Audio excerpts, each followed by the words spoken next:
pleased with it. We got the win in the first Women's Origins, and of course I'm pleased with it. We had to dig deep. We turned over way too much ball, and Queensland's forwards through the middle, they were going 3 and 4 and 5 in every tackle, and we were finding it really difficult to go forward and play off the back of that with a lot of slow play of the balls, but you just had to grind it out. Poor completions and good ball. We just had to find a way to get a few back-to-back sets of 6 and start good ball and good field position as well. So, yeah, very pleasing with their effort. You were expecting them to come out hard, but was that harder than what you thought? Oh, no, most definitely. I knew they were going to be primed, obviously coached by Jason Hetherington and Origin Spirit. And the team they picked, they had a physical side and they showed it. In drier conditions, possibly the outcome could have been a little bit different, but it sort of narrowed the game a little bit, as we saw with our first play passing the ball out. We just need to probably adjust the way we played a little bit, but we didn't do that early on. How about your injuries? I know Vanessa came back on, but you lost a couple in the first half. Yeah, we did. Corbin McGregor did a shoulder, dislocated shoulder early on, and then Hannah Southwell, for a young player just coming into the game after the last couple of years and be thrown in the cauldron into the centre straight away, she did an outstanding job. Absolutely outstanding. The other injury, Beck Riley, was just a bit of muscle tightness in the back, so she was all right, but Vanessa Fiolaki was just a little bit tightness as well in the hamstring and knee, but she was fine. How proud are you of those Williams? They look like they were coming for you in the back half of the second half. Oh, most definitely. They were, yeah, both halves, and just the way they were going about their footy, they were on the front foot a lot more, and we felt like I wasn't out there, but it just looked like we were on the back foot all the time. We just had to find little ways to get a little break through our edges where we had a lot of our strengths. Our forwards just really had to front load their energy in defence because our effectiveness with our carries wasn't quite there because how many numbers they were getting in defence. So our back rowers and centres had a great game. Was that sort of the game plan you were looking at condensing? You could get them on the left. We had a bit of... Yeah, a little bit. With their forwards that they had, they were always going to try to compress us a little bit and play through the middle defensively, and we had to play to our strengths. So we had a good mobile forward pack that just could go and go and go, but we knew our strengths were our edges with our back rowers and centres, and with the slippery conditions, we probably couldn't get them good enough early ball. Maddie, what was it like out there? Yeah, it was very fast. Obviously, that full 60 minutes, very fast and strong. And credit to Queensland, they came out fiery and they did muscle us up a bit. But yeah, second half we had to complete our sets and we're trying to do our best, and we got the job done. What were you saying to the girls as it was locked up at 10 all, the clock was winding down? Yeah, just composure. Stay relaxed out there. Obviously, there's big moments, and we knew we could grind it out, and we had the team to do it. And yeah, just very proud of how they worked towards the end of the game. You got plenty of success swinging the ball out to the left-hand side in particular. Talk us through that. Yeah, well, we always work hard on our edges, and like Crossy said, we work extremely hard up the middle, and those middle girls do the job for us edges to complete our sets on out wide. So yeah, the left edge did the job today, and happy with it. As a first up spectacle, about nearly 7,000 people here. How do you rate it as a spectacle?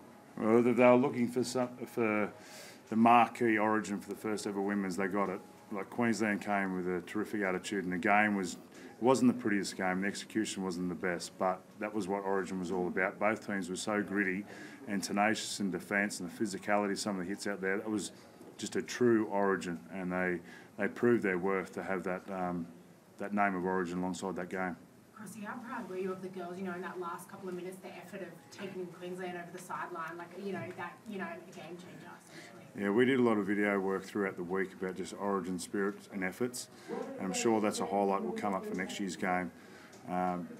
Blues jerseys in the picture is what we spoke about all week. That if we're watching the game on TV, there's always going to be more blue jerseys in the picture than what maroons, and that tackle at the end sort of personifies sort of what the Blues jersey was for these girls in the week leading up to it.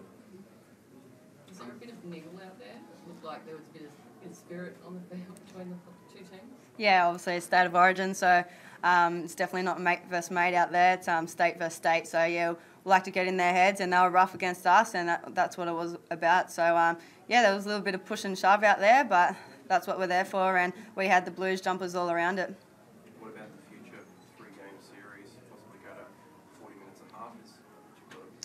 Well, there has been 40-minute halves previously with the interstate challenges. 3 games. I think you just got to wait for the game to grow a little bit early. We don't want to sort of accelerate the women's game too fast. It needs that underlying competition with the Harvey Normans and progression from the Tasha Gale girls progressing into senior women's rugby league. Once that sort of happens, I think in about 3 or 4 to 5 years, I think 3 games. But for now, I think the one origin is a good concept. We're still in the infancy of knowing how the female rugby league athlete responds to these intense games as well. So trying to get them to back up another 2 weeks for something that same intensity is something we probably need to work on with the NRL. Maddie, how amazing was it to see so many young girls in the crowd tonight? Yeah, it is amazing. It melts my heart because obviously that you can hear then your name getting called out, and that was me one day, and obviously looking up, and now we can have all those girls looking up at us. So it's a dream to come true, and hopefully those girls will be out there as well. Maddie, how hard is it to be a semi-professional in this women's environment? I mean, you've got a whole down job, you've got a family commitments. How hard is it to manage those? I'll answer that question. It's so hard that Maddie lost her job over this week. That's how hard it is. What over? To be a New South Wales Rugby League Origin captain, you better get the time off work to do it. She couldn't get the time off work. So that's the sacrifices that these women and players are making to wear the Origin jerseys. They're losing jobs over it. Mate, how did that make you feel when they told you that you've got to pick one or the other? Well, it's quite easy. I was going to always pick rugby league, and I was going to be in that Blues jersey. So this is my job, and if that's how it's going to be, that's the way. And I'm so proud, and I'm happy how it came out too.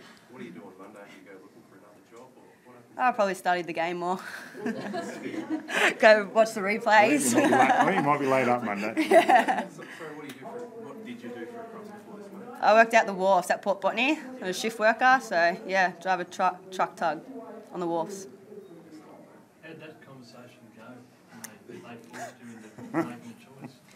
Yeah, look, it's a really good job, and I'm probably thankful of the last 2.5 years out there. It's a good job, and they were really good, and obviously with the time off of rugby league commitments, they're a very strong union, and obviously I couldn't get the commitment off them, and I wasn't putting my 100% in as well. So I have to commit to 100% rugby league, and that's where my dream was going. How hard is that, I guess, being female? Because growing up, you're always, especially between sports as well, you're either, you come to where you have to pick one or the other.